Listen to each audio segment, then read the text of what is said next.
चाषी आउ किसी उपाय शून्य धान सब गजा होगलानी ए धान नबाकू आज्ञा बाध्य ननेले चाषी आत्महत्या करी विष खाइबो बिल मारिक मुझे परिश्रम करदेली गदा लगे बस काटिकरी जाऊँगी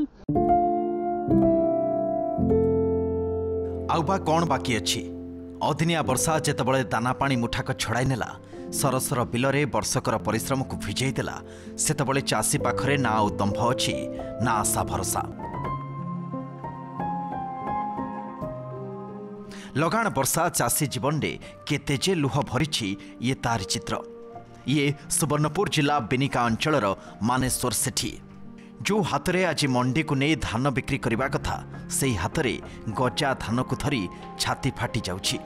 पाल तले कंचा धान पड़ी रही गजा उठीगला परे एबे धान को किए किणिब आउ केमिति महाजनीर करज सुझिबे से नहीं से चिंतारे। सब धान आज्ञा भिजिक गजा हेगलान फेन मेघ मेघ दिशुचे फेन वर्षा आबार संभावना दिशुचे आज्ञा एबे धान बिकमु तेबे टुकन बामु के मंडी केबे खुलबा इतुर लागी केबके से लागबारी सुजमु। एठी तो एबे भी नाली आखि देखाउछि वर्षा। ब्रह्मपुर अंचल रे आज भी झिपिझिपि वर्षा लागि रहिछि। यारि भितरे बंची जाइथिबा फसल को खळा को बोहि नेबार व्यस्त चषा पुओ। आठगड़ अंचल रे भी समान स्थिति। व्यापक जमी रे धान सहित परिबा फसल उजुड़ी जाइछि। केउठी नुआ करी कणिथिबा झुडंग डंक नई जाइछि तो आउ केउ कियारी रे लंका गछ सोई पड़िछि। बाईगण कोबी मका आदि फसल नष्ट होइछि। जाजपुर कोणार्क रे भी समान अवस्था समान स्थिति। फेन जाइए बांधा को फेन नौकी पलैलु कौन करू ये चार्टा बिड़ा बांधिक आई देखिए अमल बेलू तो किसी रोने कर धान भी आ जीवन जना पाए कह बादाम कियार तो देखुं आंठु आंठे पानी आम कौन करूँ चाषी हताश सबू बादाम छड़े पकई से गुड़ा नष्ट हो किसी रही धान तो आज्ञा वर्षा आई पानी भासुचे आम काटि पारुनु आज ये पाग कला जमी आइला मेघ वर्षा तो आज्ञा है कि नागी बड़ हईराण होमें काटि पार्चु ना बांधि पार्चु ना बोई पार्चु ना धान नष्ट हो जाऊँ गजा होगलानी वर्षा है।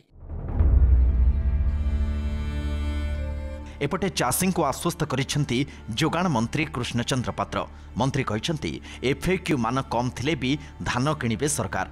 वर्षा पाई क्वालिटी टिके कम थिले कंप्रोमाइज करा जिवो। ओदा धान सुखाई मंडी रे बिक्री पाई अधिक समय दिया जिवो। टोकन लैप्स कले चाषी को अधिक 15 दिन मोहलत मिलिबो। क्षयक्षति आकलन करी उचित मूल्य दिया जिवो। प्रत्येक कृषकों ठारू धान किणिबु आमे काहा को हारास करिबु नै। जदि भी एफएक्यू मानरे टिके गड़बड़ थिबो ताकू मध्य मु कलेक्टर मानू कहिछि जे ताकू कंप्रोमाइज करिके ताठू मध्य धान किणा जाऊ। कौनसी कृषकर टोकन लाप्स हो गला आहरी 15 दिन तांको पाखर समय अछि से तांको धान किणि गोटिए वर्षा बेहाल करी जाऊ जाऊ आउ गोटिए वर्षा चिंता बढ़ाई देलानी।